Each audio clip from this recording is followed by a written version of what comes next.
Ich bin von Köln.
Heimatstadt von uns,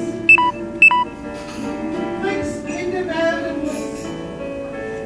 und meinst, du hast eine neue Heimat gefunden. Du hast alles im Leben erreicht, was du dir erträumt hast. Für Geld, für ihr Haus, dann bist du zu der Erkenntnis, das ist nicht alles, was in der Kirche will. Und dann hast du nur noch den einen Wunsch, aus dem Montag unbedingt am Dom zu stehen.